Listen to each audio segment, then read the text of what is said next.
ಸದಾ ಸಾರ್ವಜನಿಕರ ಸೇವೆಯಲ್ಲಿ ಮಗ್ನರಾಗಿರುವ ಪೊಲೀಸರು ಸುರಕ್ಷತೆ ಇಲ್ಲದೆ ಸೂರುಗಳಲ್ಲಿ ವಾಸಿಸುತ್ತಿರುವ ಸ್ಥಿತಿ ನಿರ್ಮಾಣವಾಗಿದೆ. ಬೀದರ್ ಜಿಲ್ಲೆ ಔರಾದ್ ತಾಲೂಕಿನ ಸಂತಪುರ್ ಹಾಗೂ ಠಾಣಾ ಕುಶನೂರ್ ಗ್ರಾಮದಲ್ಲಿರುವಂತಹ ಪೊಲೀಸ್ ಕ್ವಾರ್ಟರ್ಸ್ಗಳು ದುರಸ್ತಿಯ ಹಂತದಲ್ಲಿವೆ. ಸಂತಪುರ್ನಲ್ಲಿರುವಂತಹ 2 ಕಟ್ಟಡಗಳಲ್ಲಿ ಸುಮಾರು 15 ಕುಟುಂಬಗಳು ವಾಸಿಸುತ್ತಿದ್ದು ಆತಂಕದಲ್ಲಿಯೇ ಜೀವನ ಸಾಗಿಸಬೇಕಾದಂತಹ ಅನಿವಾರ್ಯತೆ ಎದುರಾಗಿದೆ. 3 ದಶಕಗಳ ಹಿಂದೆ ನಿರ್ಮಿಸಲಾಗಿರುವಂತಹ ಕಟ್ಟಡಗಳ ಮೇಲ್ಛಾವಣಿ ಕುಸಿದಿದ್ದು ಗೋಡೆಗಳು ದುರಸ್ತಿಯಲ್ಲಿವೆ. ಅಷ್ಟೇ ಅಲ್ಲದೆ ಠಾಣಾ ಕುಶನೂರು ಗ್ರಾಮದಲ್ಲಿಯೂ ಕೂಡ ಪೊಲೀಸ್ ಕ್ವಾರ್ಟರ್ಸ್ಗಳು ಅವ್ಯವಸ್ಥೆಯ ಆಗರವಾಗಿದ್ದು ಬೀಳುವ ಹಂತ ತಲುಪಿದೆ. ಜೀವ ಭಯದ ಆತಂಕದಲ್ಲಿ ಪೊಲೀಸ್ ಸಿಬ್ಬಂದಿ ಹಾಗೂ ಕುಟುಂಬ ಕ್ವಾರ್ಟರ್ಸ್ಗಳನ್ನ ತೊರೆದು ಕೇವಲ 2 ಕುಟುಂಬಗಳು ಮಾತ್ರ ವಾಸಿಸುತ್ತಿವೆ. ಜನಸೇವೆಯಲ್ಲಿ ತೊಡಗಿರುವಂತಹ ಪೊಲೀಸರು ಸದಾ ಸಾರ್ವಜನಿಕರ ರಕ್ಷಣೆಯಲ್ಲಿ ನಿರತರಾಗಿರುತ್ತಾರೆ. ಆದರೆ ಪೊಲೀಸ್ ಕುಟುಂಬಗಳು ಈಗ ಆತಂಕದಲ್ಲಿ ವಾಸಿಸುತ್ತಿದ್ದು ಪೊಲೀಸ್ ಕುಟುಂಬಗಳಿಗೆ ರಕ್ಷಣೆ ನೀಡುವ ದೃಷ್ಟಿಯಿಂದ ಕ್ವಾರ್ಟರ್ಸ್ಗಳನ್ನ ದುರಸ್ತಿ ಮಾಡಬೇಕು ಎಂದು ಸಾರ್ವಜನಿಕ ಕಾರ್ಯಕರ್ತ ಸುಭಾಷ್ ಒತ್ತಾಯಿಸಿದರು. ಔರಾದ್ ತಾಲೂಕಿನ ಸಂತಪುರ್ ಪೊಲೀಸ್ ಕ್ವಾರ್ಟರ್ಸ್ ಏನಂತಂದ್ರೆ ಭಾಳಷ್ಟು ಖರಾಬ್ ಆಗಬೇಕು, ಹದಗೆಟ್ಟಿದಾವ. ಅವೇನಂತಂದ್ರೆ ಮೇಲ್ಛಾವಣಿ ಏನಂತಂದ್ರೆ ಗಿಲವ್ ಪೂರ ಅದ್ರದ್ದು ಸುಮಾರು ದಿನ ಐತ್ರಿ ಅದು ಸರ್ಕಟ್. ಹಾಗಾಗಿ ಅದು ಏನಂತಂದ್ರೆ ಮೇಲ್ಛಾವಣಿ ತಂತಾನೆ ಏನಂತಂದ್ರೆ ಕುಸಿದು ಬೀಳತ್ತಂಥ ಒಂದು ಸಮಸ್ಯೆ ಆಗ್ಯದ.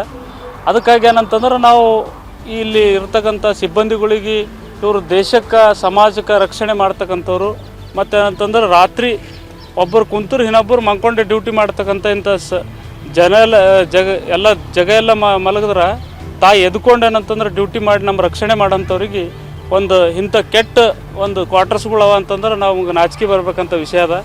ಅದಕ್ಕಾಗಿ ತಮ್ಮಲ್ಲಿ ಮನವಿ ಮಾಡ್ಕೊಳ್ಳೋದೇನಂತಂದ್ರೆ ಗೃಹ ಸಚಿವಾಲಯಕ್ಕೆ ಮತ್ತು ಗೃಹ ಸಚಿವರಿಗೆ ಏನಂತಂದ್ರೆ ಇದು ಇಮಿಡಿಯೇಟಾಗಿ ಜಿಲ್ಲಾಧಿಕಾರಿ ಬಿ ಇದಕ್ಕೆ ಏನಂತಂದ್ರೆ ವಿಸಿಟ್ ಕೊಡಬೇಕು. ಇಂಥ ಒಂದು ದುಸ್ಥಿತಿಯಲ್ಲಿರ್ತಕ್ಕಂಥ ಒಂದು ಕ್ವಾರ್ಟರ್ಸ್ಗಳು ಏನಂತಂದ್ರೆ ಇಮಿಡಿಯೇಟಾಗಿ ಡೆಮೊಲಿಷ್ ಮಾಡಿ ಅವ್ರಿಗೆ ಇರತಕ್ಕಂಥ ವ್ಯವಸ್ಥೆ ಚೆನ್ನಾಗಿ ಮಾಡಿಕೊಡ್ಬೇಕು. ಅವ್ರ ಮುಂದಿನ ಭವಿಷ್ಯಕ್ಕೆ ಅವ್ರ ಮಕ್ಕಳಿಗೆ ಇರ್ಲಕ್ಕ. ಮತ್ತೀಗ ಅವ್ರು ಮೊನ್ನೆ ಒಂದಿನ ಕಲರ್ ನಾ ಒಳಗೆಲ್ಲ ಹೋಗಿ ನೋಡೀನಿ. ಕಲರ್ ಹಚ್ಚೋ ಹೊತ್ತಿನಾಗ ಏನಂತಂದ್ರೆ ಮೇಲ್ಛಾವಣಿ ಮಕ್ಕಳಿಲ್ಲ ಟೈಮಿನಾಗ ಅದು ಕೆಳಗೆ ಕುಸಿದು ಬಿದ್ದು ಅಂತ. ಅದಕ್ಕೆ ಹೀಗೆಲ್ಲ ಆಗಿನ ಅವ್ರು ಹೇಳ್ತಾರೆ. ಹೀಗೆಲ್ಲ ಆಗ್ತಾ ಇರುವಾಗ ಮತ್ತು ಇಲ್ಲಿ ಕೆಳಗೂ ನೋಡ್ರಿ ಇದು ಗ್ರೌಂಡ್ ಪೂರ ಏನಂತಂದ್ರೆ ಇವು ಹಂದಿಗಳೆಲ್ಲ ಓಡಾಡಿ ತುಂಬ ಹೊಲಸಾಗ್ಯದ. ಅವರು ಮಕ್ಕಳು ಏನಂತಂದ್ರೆ ಆಡ್ಲಕ್ಕೆ ಭೀ ಏನಂತಂದ್ರೆ ಒಂದು ಒಳ್ಳೆ ಪರಿಸರ ಇಲ್ಲ.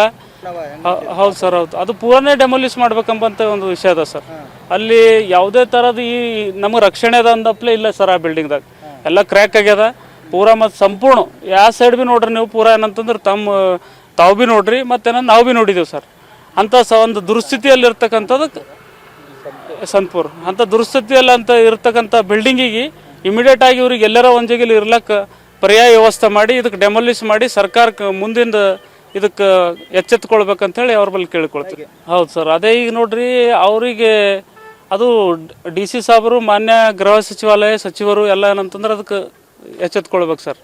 ಇಂಥವು ಆದಷ್ಟು ಜಲ್ದಿ ಇದು 2 ಠಾಣಾ ಕುಶನೂರು ಮತ್ತು 2 ಜಗಲಿ ಏನಂತಂದ್ರೆ ಅದು ಒಳ್ಳೆ ದುರಸ್ತಿ ಮಾಡಬೇಕು. ದುರಸ್ತಿ ಮಾಡಿ ಇವ್ರಿಗೆ ಪೊಲೀಸ್ ಸಿಬ್ಬಂದಿಗಳಿಗೆ ಒಳ್ಳೆ ರಕ್ಷಣೆ ಒಂದು ಇರ್ಲಕ್ಕೆ ಕ್ವಾರ್ಟರ್ಸ್ ಅಷ್ಟೇ, ಮತ್ತೇನು ಬೇಕಾಗಿಲ್ಲ ಅವ್ರಿಗೆ.